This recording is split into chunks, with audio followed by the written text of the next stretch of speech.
एक संभ्रांत गृहिणी अपनी 2 बेटियों और एक प्यारे पति के साथ एक खूबसूरत घर में रहती है। उसके पास वे सभी विशेषाधिकार हैं जिनकी कोई इच्छा कर सकता है। लेकिन आराम की उसकी भ्रमित दुनिया तब टूट जाती है जब उसे पता चलता है कि उसने एक ऐसी दुनिया पर आक्रमण कर दिया है जो उसके लिए कभी नहीं थी। आइए हम इसके बाद की अराजकता का आनंद लें। हव्वा गर्व से पार्टी योजनाकारों को अपना उल्लेखनीय घर दिखा रही है, जिसमें वह अपने स्थान पर आयोजित होने वाली नई माता पिता की डिनर पार्टी के लिए अपना दृष्टिकोण समझा रही है। वो उन्हें बताती है कि वह एक बयान देना चाहती है और अन्य सभी माता पिता को प्रभावित करना चाहती है। वे अपनी बेटियों जैकी और इसाबेल के पास जाते हैं, जो चारों ओर खेल रही हैं और खाती हैं। उनके गृहस्वामी अन्ना को उन्हें ले जाने के लिए कहते हैं। तब कोई दरवाजे पर दस्तक देता है और वह फिर से अन्ना को इसका जवाब देने के लिए बुलाती है जब वे आकाश में घूरते हुए खोए हुए दिखाई देते हैं। जब अन्ना उसके पास आता है और पूछता है कि क्या वह अपने पोते के स्कूल में उनके पते का उपयोग कर सकती है क्योंकि उसकी मां नहीं रहती है, स्कूल में जिला उसके लिए एक अच्छा अवसर है। हव्वा इस बात से सहमत है कि अन्ना उसके परिवार का एक हिस्सा है और उसे एहसान मांगने का बोझ महसूस नहीं करना चाहिए। तभी दरवाजे की घंटी बजती है और एना कहती है कि बाहर जाते समय वह उसे ले लेगी। जैसे ही एना दरवाजे पर पहुंचती है, हव्वा देखती है कि उसके फोन पर बाहर कौन है और एना को दरवाजा खोलने से रोकने के लिए घबरा जाती है। लेकिन बहुत देर हो चुकी है क्योंकि कई पुलिस अधिकारी गिरफ्तार होते हैं। अन्ना ईव कुछ कहने की कोशिश करती है लेकिन विफल रहती है और सिर्फ आश्वासन देती है कि जब उसका पति घर आएगा तो उसे एक वकील मिल जाएगा। बाद में वह इस बारे में अपने पड़ोसियों से झूठ बोलती है कि उसने गिरफ्तारी का विरोध किया और वे व्यक्त करते हैं कि हव्वा कितनी बहादुर है। उनमें से एक ने बताया कि अप्रवासी अवैध रूप से वहां आने के जोखिम को जानते हैं और उन्हें इसकी कीमत चुकानी होगी। हव्वा का कहना है कि वह एक वकील को काम पर रखेगी, लेकिन उन्हें इस बात का कोई अंदाजा नहीं है कि उन्होंने उसमें क्या लिया और उसके परिवार ने उससे नहीं सुना क्योंकि वे इस बारे में बात करते हैं कि एक वास्तविक अमेरिकी होने में क्या लगता है। खैर, हव्वा चुप रहती है। बाद में उस रात ईव को एक दुःस्वप्न का अनुभव होता है जहाँ वह एक युद्ध से फटे हुए दूसरे विश्व के परिदृश्य को देखती है।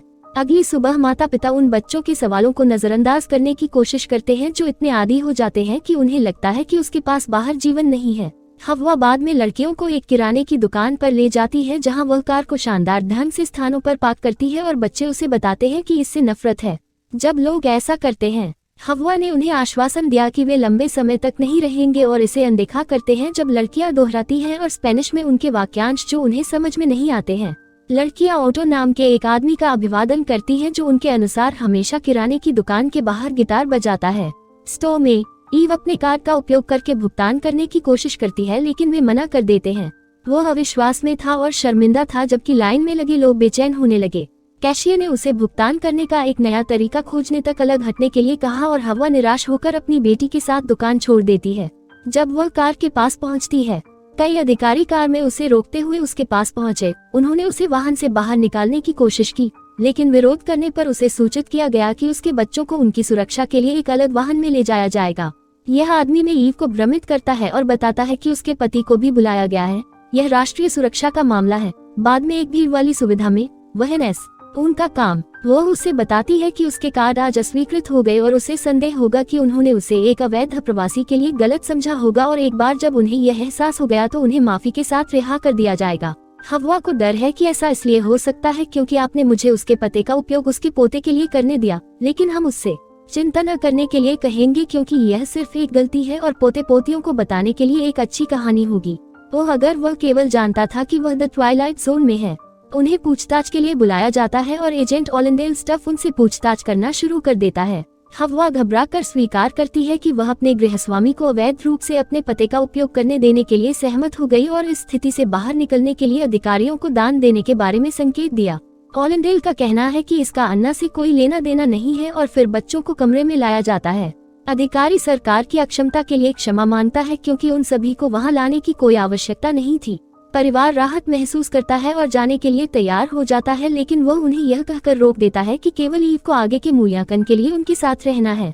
इस पूर्व संध्या पर हस्ताक्षर किए जाने के बाद मगशॉट के माध्यम से कुछ कागजात प्राप्त किए जाते हैं और रास्ते में एक सेल में भेजे जाने से पहले नारंगी रंग के कपड़े दिए जाते हैं, जहां हम ओटो को फर्श पर झाड़ू लगाते हुए देखते हैं, लेकिन ईव नोटिस करने के लिए बहुत व्यथित है। अंदर नारंगी रंग की बंद महिलाओं की भीड़ थी और हव्वा जल्द ही अन्ना को ढूंढ लेती है।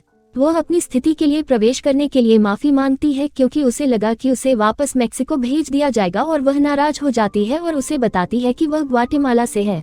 वह निराश है कि वह 11 साल से उनके परिवार में है और हव्वा को यह याद भी नहीं है। वो कहती है कि उन्होंने आसानी से बच्चों के डायपर बदल दिए हैं और वे प्रवेश के बहुत करीब हैं। लेकिन वो सोचती है कि क्या हव्वा अन्ना के बच्चों में से एक का नाम भी जानती है, क्योंकि उसे उसकी अज्ञानता के लिए सही तरीके से बुलाया गया था। हव्वा माफी मांगती है और अन्ना कहती है कि वह जानती है कि हव्वा यहाँ क्यों है, कि वह कुछ समय के लिए जानती है कि वे दोनों एक ही जगह से आते हैं, और क्योंकि हव्वा ने अपने पोते अन्ना की मदद की और साथ ही उसकी मदद की, वह उसे बाथरूम में ले जाती है और उसे जाने के निर्देश के लिए एक छिपा हुआ दरवाजा खोलती है। हव्वा वहाँ ऑटो से मिलती है। वह उसे उसका अनुसरण करने के लिए कहता है और हव्वा अनिच्छा से आज्ञा मानती है। वह उसे अदिया अदा नाम की एक महिला के पास ले जाता है और ईव को बधाई देता है और कहता है कि वह जानती है कि ईव को याद नहीं है कि वह कौन है, और सूचित करती है कि वे सभी एक नष्ट दुनिया से एक ग्रे आकाश के साथ आए हैं और हमेशा सोचते हैं कि छोटे लोगों को इसकी आवश्यकता नहीं होगी अतीत को जानने और याद रखने के लिए, लेकिन इस दुनिया के लोग इस बारे में एक सभा में जानते हैं क्योंकि उनका यहाँ स्वागत नहीं किया जाता है। वह हव्वा को यह याद रखने के लिए कहती है कि वह कौन है, इससे पहले कि वे उसकी यादों को अनलॉक न कर सके। वो कहती है कि यह उनका घर है और वे वापस नहीं जाना चाहते क्योंकि उन्हें यहाँ बहुत अच्छा लगता है। हाँ, कई गार्ड वहाँ पहुँच जाते हैं क्योंकि ऑटो एक गुप्त दरवाजे से भाग जाता है और महिलाओं को हिरासत में ले लिया जाता है। वो एक मशीन से बंधा हुआ उठता है और अलादीन उसका यह कहते हुए स्वागत करता है कि वह अपनी सुरक्षा के लिए बंदी है और वे अब उसका मूल्यांकन करने जा रहे हैं। उसने उससे क्वांटम भौतिकी पर आधारित कुछ सच्चे या झूठे प्रश्न पूछे जिनका उत्तर ईव को नहीं पता, लेकिन अधिकारियों ने सुझाव दिया कि वह चुनती है जो वह मानती है कि वह सही उत्तर है। फिर उन्होंने उसके सिर पर एक मशीन लगाई और जैसे ही मशीन चलती है वह उसे बताता है कि 5 साल पहले तीसरे आयाम में पड़ोसी आयामों में से एक द्वारा घुसपैठ की गई थी, और उन्हें जल्द ही पता चला कि यह पहली बार नहीं था कि इस तरह की घुसपैठ 30 हुई हो वर्षों पहले भी, जब उन तीर्थयात्रियों में आयाम के माध्यम से एक कारवां क्रॉसओवर करता था तो एक बेहतर आयाम खोजने के लिए सब कुछ जोखिम में डाल देता था। क्या आपको वह सभी मिला? उन्हें पता चला कि ये तीर्थयात्री इस आयाम के प्राकृतिक विकास को कमजोर कर रहे हैं। उनका कहना है कि उन्होंने जो मशीन लगाई है वह उन तीर्थयात्रियों की बायोमेट्रिक प्रतिक्रियाओं को उस पड़ोसी आयाम से उत्तेजनाओं की एक श्रृंखला में रिकॉर्ड कर सकती है, और यह मशीन उनके मूल स्थान का सटीक निर्धारण कर सकती है। अब तुमने मुझे जैक खो दिया, उसने उसे यह कहते हुए आराम करने के लिए कहा कि यह अनुभव मशीन को चालू करने से पहले वीडियो गेम खेलने और दर्द के साथ ही स्क्रीन की तरह होगा। अगले दृश्य में हम ईव को बिस्तर पर जागते हुए देखते हैं और एक डॉक्टर ने उसे सूचित किया कि उसे दौरा पड़ा है और वह इसके लिए माफी मांगता है क्योंकि उनके पास पुष्टि एकत्र करने के लिए कम खतरनाक तरीका नहीं है। उन्हें सूचित किया गया कि उनके परीक्षण नकारात्मक आए हैं और उन्हें छुट्टी दे दी गई है। हव्वा इच्छा से मिलती है और रात में अपने बच्चों के घर वापस चली जाती है। हम हव्वा को दिलासा देने की कोशिश करेंगे और वह उन्हें बताती है कि उन्होंने उसे एक मशीन में डाल दिया जहां उसने खुद को इस अलौकिक जगह पर देखा और कबूल किया कि यह उसका बार बार आने वाला दुःस्वप्न था, लेकिन वह नहीं समझती कि वे उसे वह दुःस्वप्न कैसे दिखा सकते हैं।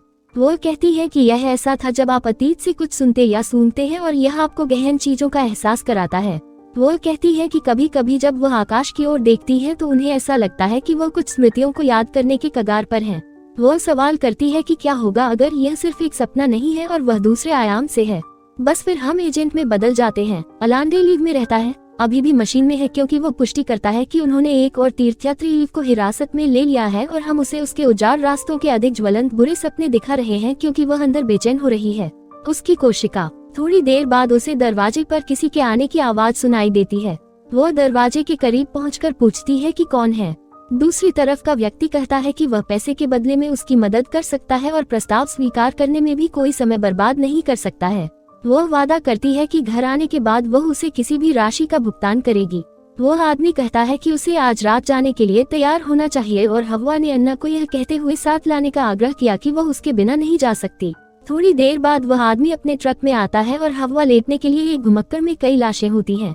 वह उसे मेरे पास ले जाता है और यह उसे उस दरवाजे के कोड के साथ बाहर निकलने की दिशा देता है जहां से ऑटो पहले भाग गया था। वे दोनों एक आदमी के साथ कैद से बाहर निकलते हैं जो पहले ही बाढ़ काट चुका होता है, और वे सफलतापूर्वक सड़क पर आ जाते हैं। उसने उन्हें बाहर निकलने के बाद एक आइसक्रीम ट्रक पर चढ़ने के लिए कहा और हव्वा कूद गई, लेकिन अन्ना अनिच्छुक है। वह कहती है कि वह इन लोगों पर विश्वास नहीं करती है और हव्वा को सलाह देती है कि वह किसी पर भरोसा न करे। आप हमेशा आइसक्रीम वाले पर भरोसा कर सकते हैं। सही। हव्वा उसे साथ आने का आग्रह करती है, लेकिन अन्ना कहती है कि वह ऐसा जोखिम नहीं उठा सकती। यह वापस चला जाता है जबकि ट्रक ईव के साथ चला जाता है। सुबह में हव्वा अपने घर पहुंचती है और खुशी खुशी अंदर चली जाती है जहां विल बच्चों के साथ इंतजार कर रहा होता है। उसने पूछा कि क्या उसे संदेश मिला और उसने कहा कि उन्हें जाने की जरूरत है, हम लड़कियों को ईव के पास नहीं जाने देंगे और उसका सामना करने से पहले उन्हें अंदर भेज देंगे। वह कहता है कि उसे दावों में वापस आने के बजाय भाग जाना चाहिए था, कि वह नहीं है जो वह चित्रित करती है। हवा कहती है कि वह एक माँ और अपने घर से बाहर निकलने की जरूरत है। वे उसे फिर से गिरफ्तार करते हैं और वही दावा करते हुए वापस लड़ती है कि पड़ोसी के रूप में यह उसका घर है जिसे वह पहले प्रभावित करना चाहती थी। इसे डरावने रूप में देखें।